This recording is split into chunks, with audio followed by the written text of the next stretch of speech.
a fait une mammographie toutes les deux. Et après, on a fait l'échographie. Voilà, et puis après c'était dans la salle, t'es sortie, non, tu fais quoi? Non, j'attends, moi aussi, donc là. Et puis après, quand je l'ai vu en pleurs, j'ai dit bon, ça y est, c'est pas bon. Et puis c'est là que moi qui suis toujours en train de dire des bêtises, voilà, hein, j'ai dit qu'on allait faire l'équilibre toutes les deux, moi à droite et à gauche, donc... Les proches, eux aussi, vont être impactés par la maladie, c'est-à-dire que le malade va voir la maladie s'installer dans son corps, mais que les proches vont voir la maladie s'installer vraiment dans le quotidien. Ça vient bouleverser un équilibre de couple, un équilibre familial. Au moment du diagnostic, les proches vont venir témoigner un petit peu du retentissement vécu. Souvent, ce qui se passe, c'est que le proche va accompagner au rendez-vous médical et c'est à deux qu'ils vont apprendre cette nouvelle. Le proche, finalement, tout au long de la maladie, il va avoir un rôle bien particulier et important pour le patient. Ce dont viennent nous témoigner les patients, c'est vraiment toutes ces petites choses du quotidien. Envoyer un SMS, prendre des nouvelles régulièrement, proposer de venir garder les enfants, inviter à dîner et puis accepter que parfois ça tombe à l'eau parce qu'un patient n'est pas très en forme, est fatigué. Tous ces petits gestes du quotidien, c'est ça dont nous parlent les patients et quelque part c'est un peu ça l'entourage, c'est toute la manière dont on peut venir accompagner, soutenir pendant tout le temps de la maladie. Néanmoins, et c'est un point important à souligner, la clinique elle nous démontre aussi que c'est un rôle très difficile d'être proche, de venir soutenir un malade pendant, à la fois au moment du diagnostic et aussi pendant les traitements. C'est un rôle pas simple, le cancer c'est une maladie grave, ça renvoie chacun à ses propres représentations, c'est pas facile et on n'a pas toujours tous les mêmes ressources pour venir accompagner son proche. Voilà, on est aussi là pour accompagner des proches un peu perdus, un peu désemparés, qui ne savent pas vraiment comment faire et ça s'entend tout à fait. La première étape c'était d'abord la découverte de la tumeur. Période de vacances, des projets et là il faut avoir le réflexe de dire il se passe quelque chose et on interrompt un peu le rythme de vie. Dans le premier temps il y a des interrogations, mais il y a des interrogations, il n'y a encore pas les analyses et puis Céline a vécu quelque chose où avant les résultats de la biopsie, la maladie, même si on soupçonnait un cancer, la maladie n'était pas tout à fait là. Et un mois et demi après, on va à la clinique pour avoir les résultats. Le jour où les résultats sont donnés sur la maladie, je pense que c'est bien que la personne accompagnante soit présente, parce qu'il y a un moment très fort qui se pose à ce moment-là. La chirurgien, une jeune chirurgien, nous dit voilà, le résultat de la biopsie, c'est un cancer de stade niveau 1, 2, etc. Et le mot cancer est posé. Et j'ai vu Céline, qui était plutôt dans l'idée de dire résultat de la biopsie, il n'y aura pas cancer. Et là, le mot est posé. C'est un moment assez brutal. Et là, on a discuté un petit peu. Moi, j'étais un petit peu à l'écoute. Elle a posé quelques questions. Et la deuxième, elle a posé une question qui était importante. Céline, rapidement, combative, dit mais avec le stade, dans combien de temps je suis guérie? Et la chair a été simple. Et elle a dit, mais faut que je vous explique, sur un cancer, on parle de rémission, on ne parle pas de guérison. Donc, vous avez quelque chose sur lequel vous ne serez pas guéri, il y aura rémission, mais il va falloir vivre avec. Et là, c'est le deuxième coup de bâton.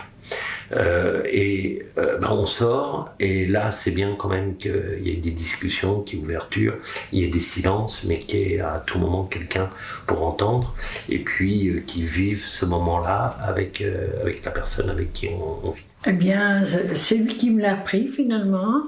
Il avait passé une visite et tout ça, et puis au départ il avait soi-disant rien, et après on l'a rappelé à l'hôpital, et quand j'étais partie faire des courses, et quand je suis revenue, il m'a dit il y a un problème, je pense que c'est cancéreuse que j'avais là. Alors automatiquement, évidemment, ça fait un choc. Genre, on ne croit pas à ce qui nous arrive finalement. Surtout ici, hein, il fallait qu'ils refassent des analyses évidemment. C'est là qu'on se dit, mon Dieu, que ça s'effondre un peu. Hein. On se dit, mon Dieu, une page qui tourne. Puis finalement, bon, il fallait lutter quand même, parce que déjà dans la famille, il y en avait eu des cancers, donc bon, on sait très bien qu'il faut lutter. Alors bon, ma foi, on a regardé ça à deux, mais au départ, vraiment, ça fait un choc évidemment. Hein. Mais enfin bon, c'était tellement surprenant, surtout un homme, un cancer du sein, voilà. Hein. On a regardé toutes les solutions qu'il pouvait y avoir, il fallait qu'on aille quand même dans un grand centre pour avoir des avis différents, c'était ce qu'on voulait. Puis mon mari a choisi ce qu'il a voulu, et voilà. Et apparemment, ça va faire déjà 9 ans. Alors bon, c'est formidable, hein, parce que on sait très bien que le cancer du sein chez un homme, c'est rare. On s'y attend pas du tout. D'abord, s'il n'y avait pas eu ce petit écoulement, on l'aurait jamais su. Alors voilà, ça fait quand même un choc. J'ai un entourage... un cercle 1 de proches, ce que j'appelle le cercle 1, c'est-à-dire les gens qui rentrent vraiment dans les plus proches de toi, les gens en qui j'ai toute confiance, donc évidemment mon compagnon, qui a porté, et moi, et puis qui a été là tout le temps, quoi, qui a été là tout le temps, qui a fait les courses, qui a fait à manger, qui a passé le balai, qui a été bossé, qui s'occupait de mes enfants, enfin, qui a fait tout, voilà. Et puis qui a écouté, qui a parlé, qui a emmené, qui a appelé, qui a tout le temps. Donc, traverser ça toute seule, chaud quand même. Hein. Moi j'ai eu un pot là super bien. Ma sœur, qui est top. Et puis ça... Ma sœur, elle est infirmière et elle a su dire des choses sans langue de bois. Quand il y a eu le diagnostic, elle dit, tu sais, parce qu'on avait des soucis de famille, la succession de mes parents qui merdaient, tout ça. Elle me dit, tu sais, Céline, si tu t'achemines vers quoi tu t'achemines, cet hiver, tu ne seras pas capable de t'occuper de la maison de papa et maman, etc. Donc... elle m'a prévenue à l'avance, puis comme elle sait le faire, c'est-à-dire que je dis, bah oui, t'as raison. Bon, on a pris des décisions parce qu'elle était là, on s'est appelé, pas tous les jours, mais quasiment, quand j'étais en larmes, ou que, voilà, j'appelais ma frangine. Par exemple, mon mari, tout le temps. Stéphane, il a toujours été présent, il m'a toujours accompagnée au rendez-vous que j'avais, du mieux qu'il a pu par rapport à son travail. Il avait droit à des jours par rapport à un conjoint malade. Donc il les a pris ces jours à chaque fois qu'il a pu pour m'accompagner. Après, j'ai eu Janice aussi qui m'a accompagnée une fois pour une séance chimio. J'ai une amie, Florence aussi, qui m'a accompagnée. J'y suis rarement allée seule. Ça m'est arrivé parce qu'il y a eu la période où c'était une fois par semaine. Forcément, c'est dur de trouver... Mais bon, ça me dérangeait pas d'y aller toute seule. Après, quand quelqu'un me disait « Oh, tu veux que je t'accompagne ?» Si t'as envie, parce que c'est long quand même. C'est long d'être là, d'attendre. J'ai été quand même bien soutenue. Ma sœur, elle était entre le téléphone, les visites, elle passait me voir comment ça va.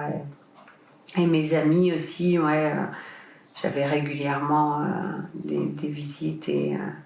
Non, mais je me suis pas sentie seule, isolée ou quoi avec ma maladie. Non, bien au contraire.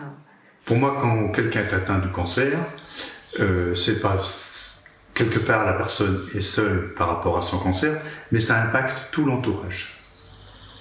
C'est pas toujours pris suffisamment en considération ça. Ça impacte le conjoint, ça impacte les amis, ça impacte les enfants, ça impacte tout l'entourage. Voilà. L'annonce, ça a été pris. Ce qui est long, c'est l'attente. C'est de ne pas savoir. On le sait quelque part dans sa tête parce qu'on a compris, mais tant que l'annonce officielle n'est pas annoncée, c'est dur. Après, tout se met en place très vite. Les traitements, ça va très vite. Tant que le traitement est là, ça rythme la vie quelque part. Le moment où ça s'arrête, il y a un vide. Et c'est là où l'entourage est important. En fait, quand elle s'est aperçue qu'elle avait une boule au sein, elle m'a envoyé un texto en pleine nuit en me disant « Je me suis découvert une boule au sein, qu'est-ce que je fais ?» Et moi, je suis infirmière. Et donc je lui ai dit « Tu rentres de vacances, tu vas voir ton médecin, tu lui demandes une ordonnance de mammographie, tu vas la faire le plus rapidement possible. » Et j'ai tout de suite pensé que c'était ça. Parce que voilà, c'est comme ça. Je l'ai tout de suite ressenti comme ça. Donc elle n'a pas eu à me l'apprendre. Elle m'a dit oui, j'ai une boule. Ça aurait pu être tout à fait autre chose. Mais moi, j'ai tout de suite pensé que c'était ça.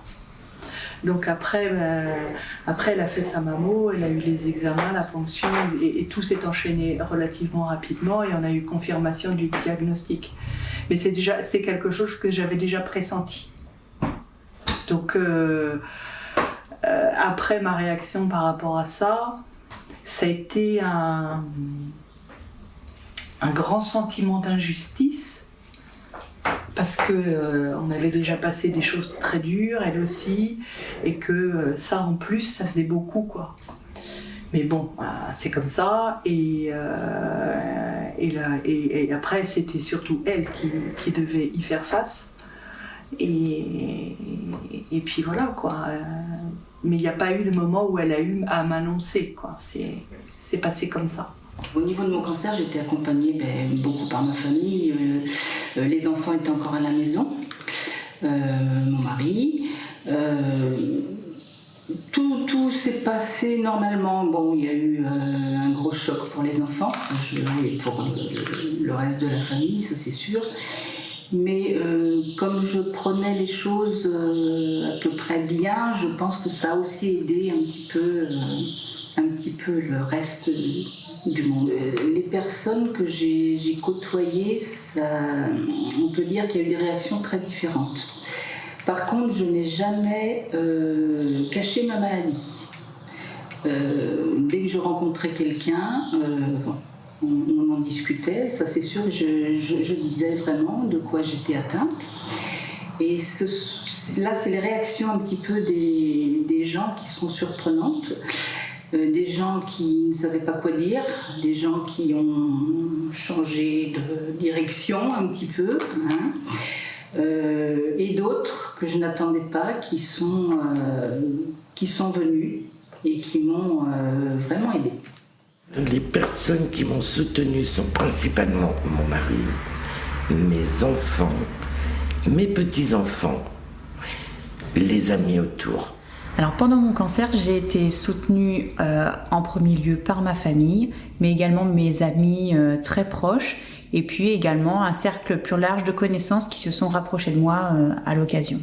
J'habite juste à côté de ma sœur, donc c'est ma sœur qui m'a soutenue tout pendant mon traitement et puis les soins après. J'étais soutenue en premier lieu par ma famille, bien sûr, et puis par l'équipe médicale de Saint-Herblain, où j'étais soignée, qui ont été vraiment très, très attentifs. Toute ma famille est à côté de moi, ils m'ont tous soutenue. Mes enfants sont venus avec moi pour des séances, même s'ils ne rentraient pas dans les salles, ils venaient m'accompagner. J'ai eu ma famille, j'ai mes parents, parce que je suis fille unique, donc ils ont été très proches de moi. J'ai la famille de mon conjoint, j'ai ma belle-sœur qui a été très très proche. Forcément mon mari, mes enfants, qui eux, voilà, c'était un pilier. Et en fait, je pense que mon mari et mes enfants, quand ils ont su que j'ai eu le cancer, ils savaient, maman, elle va s'en sortir, donc ils n'ont pas changé leur façon de me regarder, même après les opérations. Voilà. Ils avaient le même regard sur moi, c'est moi qui me regardais différemment et qui avait du mal, tandis que eux, j'étais toujours la même. On parle d'accompagnement des proches et il y a vraiment toute une partie dont on n'a pas encore parlé, qui est l'accompagnement des jeunes enfants et l'accompagnement des adolescents. Et ça, c'est vraiment aussi une partie de notre travail, c'est aussi des proches qui sont là, qui vivent ce quotidien dans la maladie, mais qui demandent une prise en charge qui est bien particulière et bien spécifique. Ce qui se passe pour les enfants et les ados, c'est que souvent c'est le patient lui-même qui va initier le suivi parce qu'il est très inquiet du retentissement que ça peut avoir sur ces proches-là. Enfants, adolescents, on entend qu'il y a quelque chose qui n'est pas toujours facile à exprimer en mots. Et l'idée, c'est un patient qui viendrait un peu initier un suivi, en tout cas une première rencontre. Parfois on a un peu ça, l'idée c'est d'aller rencontrer un enfant, un adolescent, simplement pour essayer de savoir ce qu'il perçoit, ce qu'il vit et comment il peut un petit peu l'exprimer, quelles sont ses ressources pour en parler. Pour les jeunes enfants, c'est souvent au travers de médiation que la parole elle peut advenir. Alors voilà, ça va être au travers du jeu, ça peut être le dessin, ça peut être tout un tas de choses, ce que l'enfant aussi va venir choisir un petit peu. Mais en tout cas, c'est une manière de parler un petit peu de la maladie. Il va pouvoir parler de ce qu'il ressent vis-à-vis des changements qu'implique la maladie. Alors à la fois sur son parent, qu'il voit traverser la maladie, mais aussi en fait sur sa vie à lui d'enfant, puisque ce que perçoivent les parents, c'est qu'il y a des petits changements dans le quotidien. Et ça, les enfants, même jeunes, sont tout à fait en mesure de le percevoir. Il y a notamment un changement qui est souvent repéré par les jeunes enfants.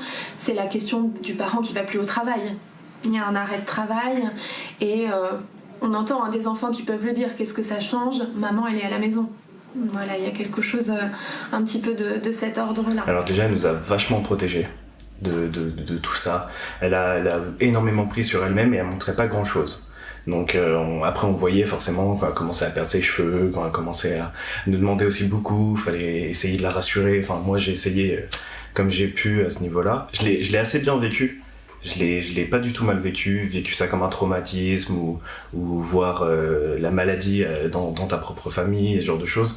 Malgré aussi qu'il s'est passé la même chose avec ma grand-mère et tout, c'était quelque chose d'assez... elle a tout pris sur elle, quoi. Elle nous a rien retransmis de ses angoisses, de tout ça, ou les peu de fois où c'est arrivé, ça allait. Et ça devait être un mercredi après-midi, j'avais pas cours à ce moment-là, et il y avait son taxi qui venait d'arriver, on était assis tous les deux juste ici, et elle me regarde dans les yeux et elle me dit « Gaël, je peux plus, je ne veux plus y aller, j'en ai marre ». Et je me suis pris une grande claque dans la gueule. À ce moment-là, c'est là où je m'en suis vraiment rendu compte de tout ce que ça lui faisait, de tout le mal que ça pouvait lui transmettre et tout ça. Et je me suis dit, bon, comment je réagis ? Qu'est-ce que je fais ? En tant que son fils, je lui aurais dit, mais si, faut que tu y ailles. Absolument, faut que tu te battes, faut aller au-delà de tout ça. Mais après, je me suis dit, j'ai essayé de me mettre à sa place et j'hésitais entre le côté de lui dire mais du coup n'y va pas, si tu peux pas c'est pas grave, prends ton temps, c'est pas très grave, mais en tant que fils je me suis dit bon c'est quand même ma mère, machin, faut qu'elle aille bien, faut qu'elle se soigne, c'est important pour elle. Et du coup c'est là où j'ai essayé de la motiver. J'ai entendu une phrase un jour qui m'avait marqué aussi parce que je l'aime bien, et c'est Dieu donne ses plus durs combats à ses plus forts soldats, et apparemment ça l'a marqué, donc et elle a réussi à y aller et à prendre son courage et ouais. Mais on a fini tous les deux en pleurs quand même. Mais c'est vrai que cumuler l'éloignement et la période Covid, ça a entraîné chez moi un très grand sentiment d'impuissance. J'avais le sentiment de pas faire grand chose en fait, alors que elle dit le contraire, ou tout du moins elle m'a dit le contraire, mais pour moi c'était dérisoire ce que je faisais. Surtout que en tant qu'infirmière, je savais dans quoi elle mettait les pieds. Elle savait pas, parce que c'est un univers qui lui est complètement étranger, mais moi je savais dans quel univers elle allait mettre les pieds, et la connaissant, les problèmes que ça allait poser. Parce que Céline, elle aime comprendre et maîtriser les choses, et que quand on se retrouve dans un hôpital qui est un milieu étranger, on comprend pas, on n'a pas les codes, on comprend pas, et puis face à face à une façon de faire, la façon dont ça se déroule dans les hôpitaux. On maîtrise plus rien quand on est malade. Hein. On est là, on est une chose, et puis faut faire ça, on le fait. On nous dit de faire ça, on le fait.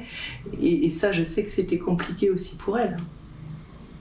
Donc il y avait mon sentiment d'impuissance, il était aussi par rapport à ça, parce que je pouvais essayer de lui expliquer les choses, mais tant que vous ne l'avez pas vécu, vous ne pouvez pas le comprendre. Alors vivre un cancer, pour la personne, je pense que c'est pour toute maladie longue et difficile, on est soutenu parce qu'on a quand même un mari, un compagnon, des enfants, c'était le cas. Mais je pense qu'il ne faut pas attendre que ce soit les autres qui nous aident à le vivre, ce cancer, ou à le porter. Moi, j'attendais pas des autres un soutien vraiment important. C'est quelque chose que je devais gérer moi-même. Je pense que je me suis dit, je guérirai mon cancer par moi-même. Il faut que c'est moi dans ma tête, il faut que j'y arrive. Alors l'entourage apporte un soutien certainement moral quelque part, parce qu'on sait qu'ils sont là. Si ça va pas, on sait qu'ils sont là. Mais ils n'étaient pas toujours tous les jours à mon chevet, tous les jours à s'inquiéter. C'était plutôt moi qui leur donnais des nouvelles, leur disais bon ben voilà, tel jour je vais me faire opérer. Mais quelque part, je trouve que c'était très bien comme ça, c'est normal. Parce que si on se repose, enfin je pense, que si je m'étais trop reposée sur les autres, et que j'aurais été beaucoup plus dans plus à me morfondre et à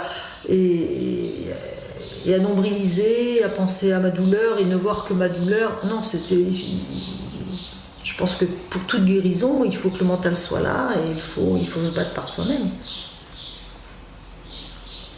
Bon, après, c'est facile à dire. Moi, j'ai pas eu un cancer très difficile. Mais j'ai quelques amis qui ont eu aussi des cancers du sein plus compliqués. Et oui, je pense elles ont le même avis que moi. C'est un combat très très personnel.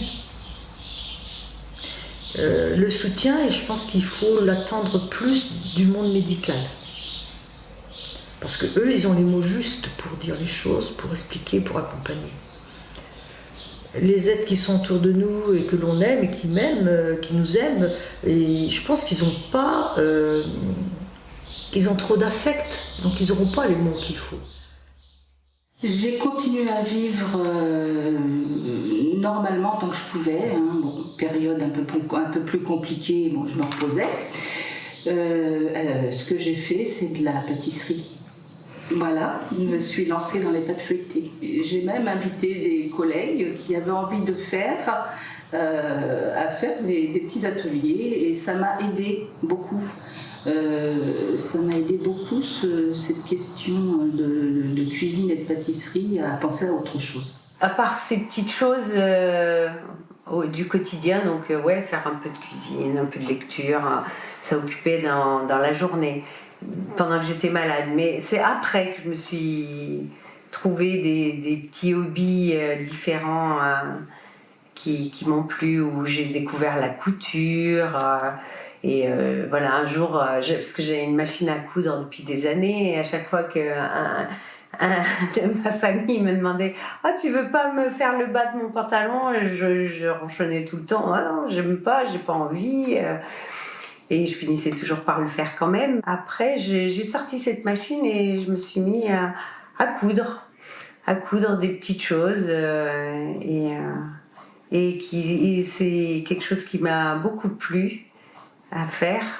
Alors je me suis mis à faire des vêtements, des accessoires, et puis après ça, j'ai trouvé d'autres plaisirs aussi à faire. Des fauteuils, des chaises que j'achetais chez Emmaüs ou autre, et que je rénovais.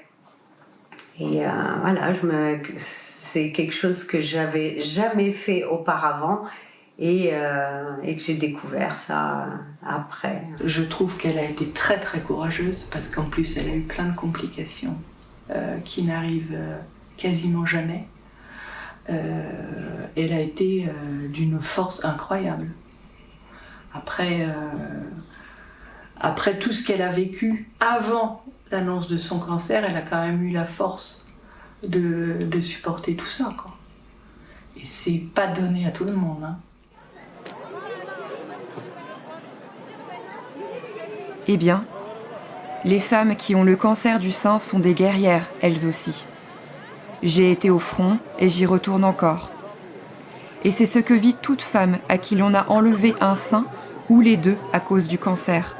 Cette maladie devenue le premier fléau physique de notre temps. Ce qui me rend heureuse, c'est tout simplement de vivre. Aujourd'hui, ce qui me rend heureuse, c'est d'avoir traversé cette épreuve et de m'en être sortie. Et puis également de vivre en ayant à l'esprit que l'essentiel, c'est justement la santé, ce à quoi on ne pense pas quand on est en bonne santé. Ce qui me rend heureuse, en fait, aujourd'hui, c'est de m'en être sortie, bien sûr, mais il y a déjà très longtemps. Hein, je pense que je profite un peu plus des choses de la vie depuis cette maladie.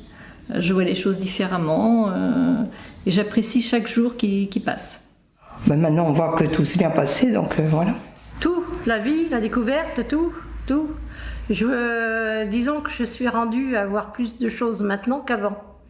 Je fais plus attention aux choses maintenant. Heureuse d'en sortir, malgré les contrôles qu'on doit faire, il n'y a aucun problème. Moi, je pense la vie en général. Voilà, enfin ma famille. Je suis fière de ma famille, de ce que je construis. Et finalement, je suis fière aussi de ma bataille, là, parce que voilà, je l'assume complètement.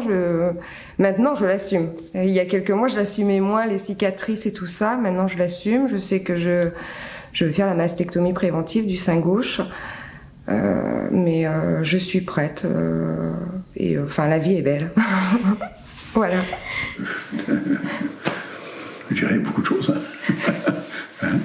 Ce qui rend malheureux, c'est d'être pour pouvoir sortir. On est resté pendant 1 an cloîtré, autrement, donc je dirais de continuer à vivre normalement. Hein. Ça, c'est quelque chose de principal.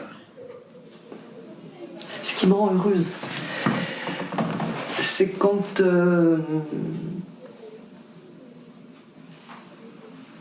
je sens que je suis pile, que je suis en phase.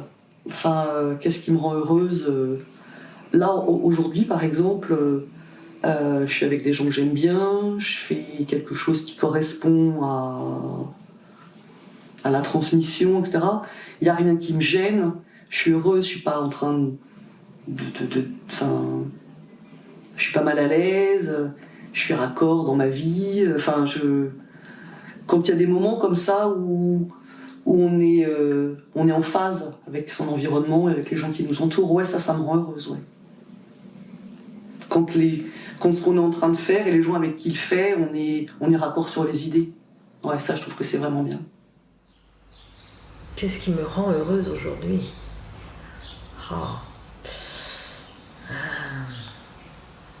Aujourd'hui, ce qui me rend heureuse, c'est que chaque jour qui commence, je me dis, bah oui, je suis là. Je suis là et aujourd'hui, je vais pouvoir encore m'éclater à faire tout ce que j'aime faire. Voilà. J'ai plein de bonheur, en fait, très simple, que j'ai construit depuis mon cancer, j'ai mon jardin, j'ai ma maison, j'ai mes enfants, de pouvoir toujours profiter de ce que j'aime. Et voilà, et puis croire en la vie, tant qu'elle est là. Qu'est-ce qui me rend heureuse ? Plein de choses qui me rendent heureuse. Déjà, de voir mes enfants épanouis, heureux, ça me rend heureuse.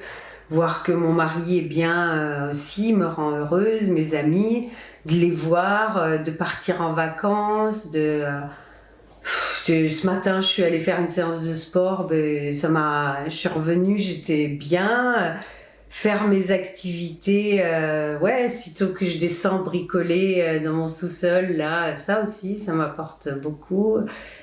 Des petites choses comme ça, voilà. Je reviens de vacances, j'ai passé une super semaine, ça m'a fait du bien.